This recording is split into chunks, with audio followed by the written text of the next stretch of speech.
प्रिय श्रोतारः नमस्कारः। प्रतिसप्ताहं प्रसार्यमाणस्य संस्कृत साप्ताहिकी कार्यक्रमस्य नवीनम् अंकम् आदाय अद्य भवतां भवतीनां च मनोरञ्जनाय उपस्थितोऽहं कार्यक्रम प्रस्तोता पुरुषोत्तम शर्मा।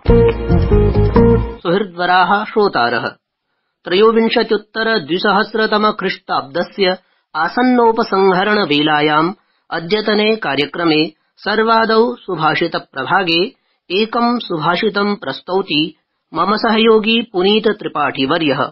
शृण्मस्तावत् सुभाषितम्।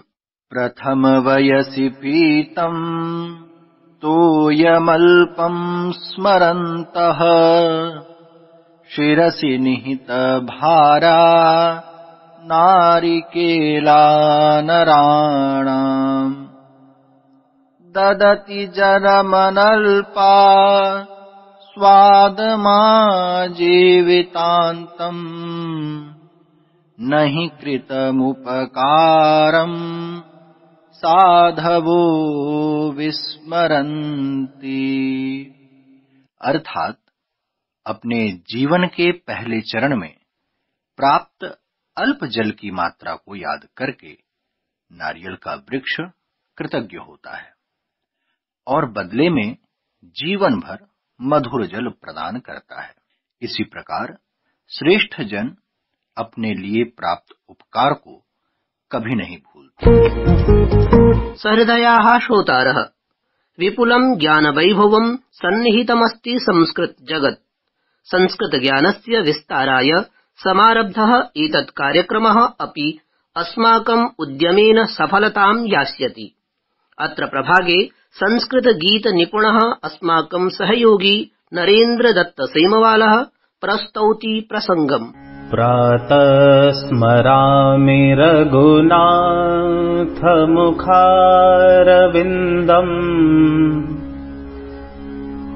मन्दस्मितम् मधुरभाषि विशालभालम् कर्णावलम्बिचलकुण्डलशोभिगण्डम् कर्णान्तदीर्घनयनम् नयनाभिरामम्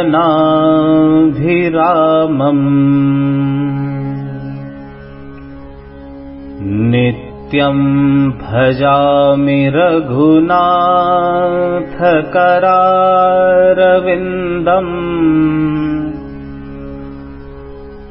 रक्षो गणाय भयदम् वरदम् निजेभ्यः यद्राजसंसदि विभज्य महेश चापम् सीताकरग्रहणमङ्गलमापसद्य। मित्राणि, परमात्मनो वन्दनपरां श्रुतिम् आकर्ण्य आत्मानं धन्यं मन्ये। अहोरात्रं वयम् अधिविश्वं प्रवर्तमानान् घटनाक्रमान् विभिन्नभाषासु शृणुमः। साप्ताहिकं विवरणं साप्ताहिक्यो जगद्वार्ता प्रस्तौति मम सहयोगिनी सुषमा कुमारी। भारत रूस देशौ आर्थिक सैन्य प्रविधि सहयोगं समेत्य अन्य क्षेत्रेषु प्रगतिमालक्ष्य आगामि 4 वर्षाणां रूपरेखायाः प्रारूपं हस्ताक्षरितौ। नवदिल्ल्यां प्रधानमन्त्रिणा नरेन्द्र मोदिना प्रमुख सचिवानां राष्ट्रिय सम्मेलनस्य अध्यक्षता विहिता। दिल्ल्यां कुज्झटिकायाः प्रभावः दरीदृश्यते। न्यूनतम तापमानः 8.4 डिग्री सेल्सियस् आकलितः। वैष्णोदेव्याः पवित्र गुहायाः मन्दिरे वर्षेऽस्मिन् 96 लक्षाधिक तीर्थयात्रिणां दर्शनं कृतम्। संख्या एषा गत 10 वर्षेषु सर्वाधिका संख्या वर्तते। भारतीय राष्ट्रिय कांग्रेस आमान्यते स्वीय 39तमीय स्थापना दिवसः। कोविड प्रकरणेषु वृद्धेः कारणात् दिल्ल्याः अखिल भारतीय आयुर्विज्ञान संस्थानेन एम्स इत्यस्य आपातकालीन विभागेन ओपीडी स्थापनस्य निर्णयो विहितः। मध्यप्रदेशे गुना क्षेत्रे दुरापादिते मार्गीय दुर्घटनायां प्रधानमन्त्रिणा नरेन्द्र मोदिना संवेदना अभिव्यक्ता। श्रुतमस्माभिः साप्ताहिकं वृत्तजातम्। ज्ञानविज्ञान परिपूर्णमस्ति संस्कृतं वाङ्मयम्। संस्कृत समाराधकानां विदुषां महता परिश्रमेण ग्रन्थेषु निगूढं ज्ञानम् आधुनिके कालेऽपि न हि केवलं जीवति प्रत्युत तथैव उपयोगित्वेन ग्राह्यं च वर्तते। अस्यामेव विद्वत् परम्परायां सम्प्रति कार्यक्रमस्य ज्ञान विज्ञानाख्ये अग्रिमे अनुबन्धे प्रोफेसर रामकुमार शर्मा महोदयाः निज ज्ञान प्रकर्षेण अस्मान् उपकरिष्यति। भवता सह साक्षात्कार सपर्यायै समुपस्थिता मम सहयोगी निधि झा। मे सखायः संस्कृत साप्ताहिक्याः ज्ञान विज्ञान निदर्शनीति अन्वर्थ संज्ञके प्रभागे समेषां श्रोतृवर्याणां स्वागतम्। अतीव हर्षस्य विषयः यत् अद्यास्माकं सन्निधौ विद्यन्ते साहित्य सिन्धवः प्रोफेसर रामकुमार शर्मा महाभागाः। इमे आचार्याः केन्द्रीय संस्कृत विश्वविद्यालयस्य जयपुर परिसरे साहित्य विद्याशाखायाः समन्वयकत्वेन सुरभारतीं सेवमानाः विद्यन्ते। पंडित प्रवराणां हर्षातिरेक अभिनन्दन वचोभिः आकाशवाणी पक्षतः अहं निधि झा प्रणतिपूर्वकं हार्दिकम् अभिनन्दनं स्वागतं च व्याचष्टे। धन्यवादाः। मान्यवर्याः, साक्षात्कार प्रभागस्य प्रथमे अंशे प्रश्नः यत् संस्कृत साहित्यस्य वर्तमाने वैज्ञानिके आधुनिके च युगे का आवश्यकता उपयोगिता वा वर्तते, सामान्याः जनाः कथमनेन लाभान्विताः भवितुं शक्नुवन्ति। सम्यक् प्रश्नो वर्तते। साहित्यस्य उपयोगिता सदा आसीत्, इदानीमपि वर्तते। साहित्य शब्दस्य अर्थः भवति सहभावः, समेषां कल्याणस्य भावना। इदानीमपि समग्रं भारतं यत् एकीभूतं वर्तते तत्र कारणम् अस्ति साहित्यमेव। यदि रामायणं न अभविष्यत्, महाभारतं न अभविष्यत्, तर्हि इदानीं समग्रं भारतं रामरूपसूत्रेण कृष्णरूपसूत्रेण च सन्नद्धं न भवेत्। वस्तुतः साहित्यम् एव उपेयं वर्तते, साध्यं वर्तते। अन्यानि शास्त्राणि साधनानि सन्ति। साहित्यं विना जीवनम् एव व्यर्थं भवति। अतः उक्तं वर्तते साहित्य संगीत कला विहीनः साक्षात् पशुः पुच्छविषाणहीनः। साहित्यं नाम एका अध्ययन पद्धतिः वर्तते। सत्यस्य प्रियरूपेण उपस्थापनम् एव साहित्यं वर्तते। सत्यं ब्रूयात् प्रियं ब्रूयात् इति नीतिवचनं वर्तते। आनन्देन समेषाम् उपदेशः भवेत्। एतदर्थं साहित्यम् इदानीमपि उपयुक्तं वर्तते। साहित्यं विना जीवनमेव व्यर्थम्। बहु समीचीनं, धन्यवादाः। अधुना लक्ष्यग्रन्थे यथा शृङ्गारप्रधाना वर्णना प्राप्यते, लोकदृशा तत्र अश्लीलता आरोप्यते। तस्मात् गुरुकुलादिषु साहित्यस्य व्याकरणादेः इव पाठः न समाचर्यते। अत्र किं कर्तुं शक्यते येन व्याकरणादेः इव साहित्यस्य अपि स्थानं स्यात्? यादृशी अश्लीलता इदानीं लोके दृश्यते, तादृशी अश्लीलता शृङ्गारवर्णने क्वचिदपि नास्ति। एतत् अन्यत् वर्तते यत् गुरुकुले शृङ्गारप्रधाना रचना पाठनीया अथवा न पाठनीया। नवरसाः भवन्ति, तत्र गुरुकुले शान्तरसप्रधानानि काव्यानि भवन्ति, करुणरसप्रधानानि काव्यानि भवन्ति। तानि कथं न पाठयितुं शक्यन्ते। अनेकानि काव्यानि सन्ति यत्र दर्शनतत्त्वानि निहितानि सन्ति। हरविजयं शिवस्यैव स्तोत्ररूपेण वर्तते, तस्य केचन सर्गाः स्थापयितुं शक्यन्ते। एवं स्तुतिकाव्यानि बहूनि सन्ति, तानि कथं न अत्र अध्यापयितुं शक्यन्ते। किं साहित्यशब्देन शृङ्गारः एव कथं स्मर्यते। अन्येऽपि रसाः सन्ति, रसान्तरप्रधानानि पद्यानि तत्र पाठनीयानि। यतो हि गुरुकुले शृङ्गारप्रधानरचना मन्ये कथञ्चित् अनुपयुक्ता भवेत्, किन्तु तत्र रसान्तरप्रधानानि काव्यानि पाठयितुं शक्यन्ते। अतः एतद्धिया यत् गुरुकुलेषु न पाठ्यते साहित्यं तत्तु समीचीनं नास्ति। अतः साहित्यस्य अध्यापनं तत्रापि भवेत्। साहित्ये केवल तत्र अन्ये व्याकरणम् एव अधीयते, किन्तु व्याकरणस्य प्रयोगस्तु साहित्ये एव भवति। व्याकरण ज्ञानं भवतु नाम, किन्तु साहित्याध्ययनं विना भाषादक्षता कथमपि प्राप्तुं न शक्यते। साहित्यम् एव संस्कृतस्य वास्तवं स्वरूपं बोधयति। माघस्य कीदृशी भाषा, कालिदासस्य कीदृशी भाषा इति कथं ज्ञातुं शक्यते साहित्याध्ययनं विना। सुष्ठु प्रतिपादितम्। अधुना संवादस्यास्य अन्तिमे चरणे आकाशवाण्याः श्रोतृवर्येभ्यः भवतां सन्देशः कः? सर्वे साहित्यं पठन्तु। साहित्यं विना जीवनं नास्ति। तत्साहित्यं भाषान्तरसाहित्यमपि भवितुम् अर्हति। एकमेव भाषान्तरसाहित्यं वर्तते रामचरितमानसम्।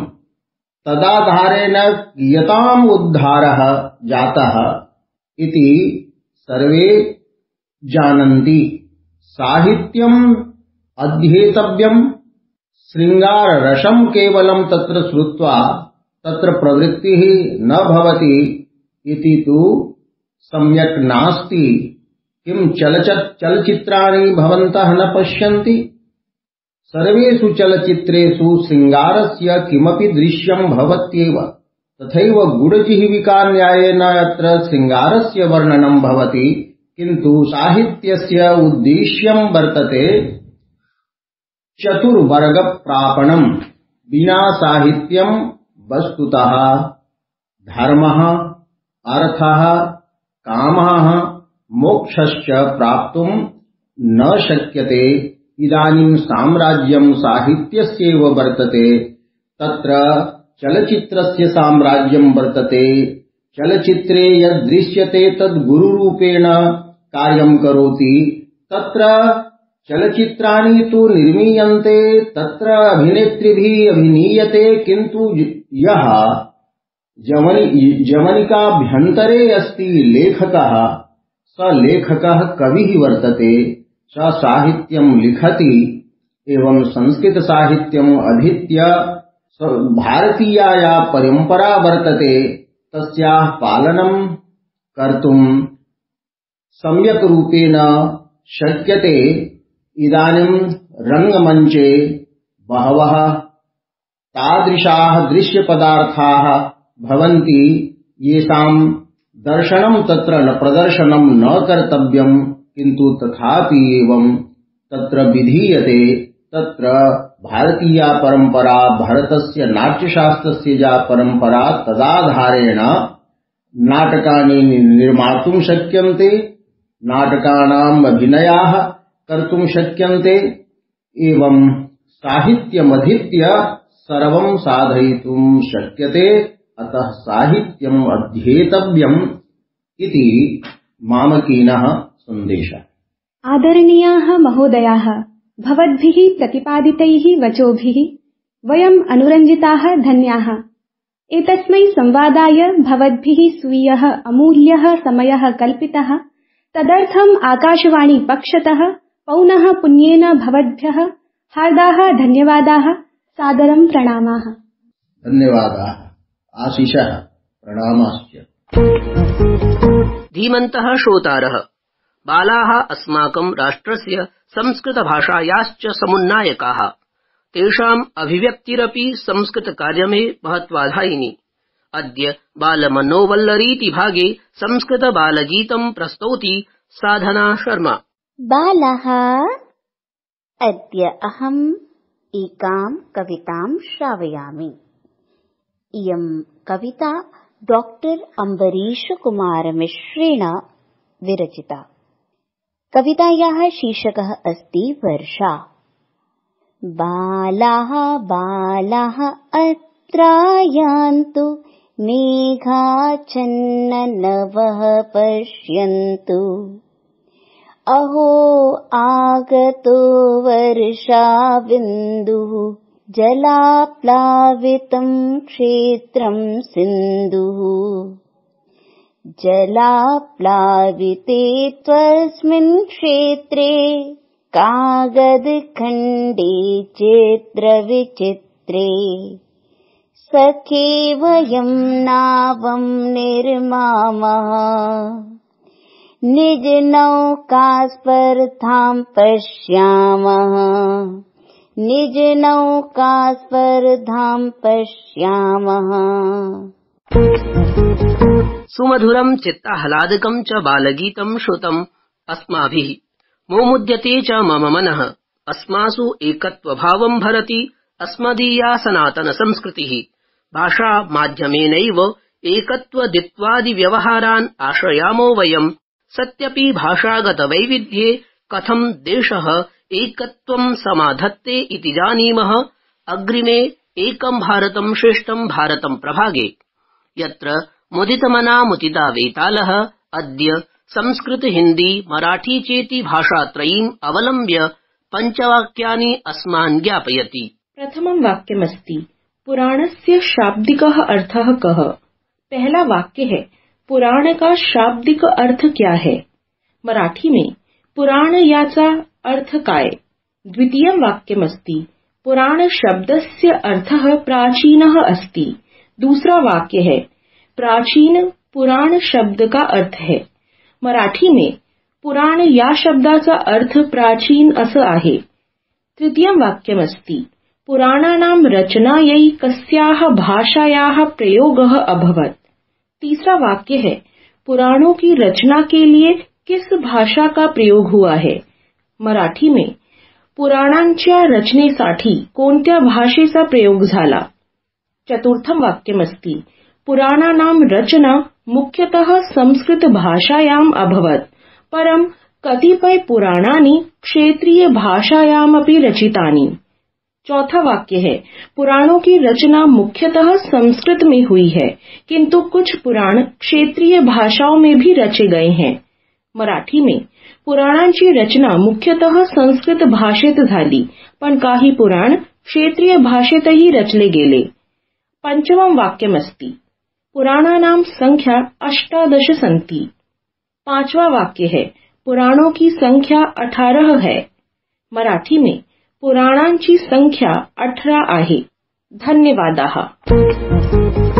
प्रियाः श्रोतारः, कार्यक्रमस्य अभिनवतायै भवतां प्रतिक्रियाः अस्मान् प्रेरयन्ति। एतदर्थं वयं कृतज्ञतां प्रकटयामः। कार्यक्रमसम्बद्धाः स्वप्रतिक्रियाः ईमेल माध्यमेन प्रेषयितुं निवेद्यन्ते भवन्तः। अस्माकं ईमेल सङ्केतो वर्तते sanskritsaaptahiki@gmail.com इति।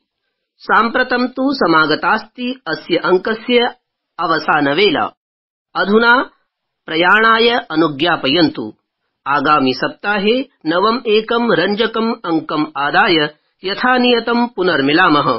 तावत्पर्यन्तं सर्वेभ्यः सादरम् अभिवादनम्।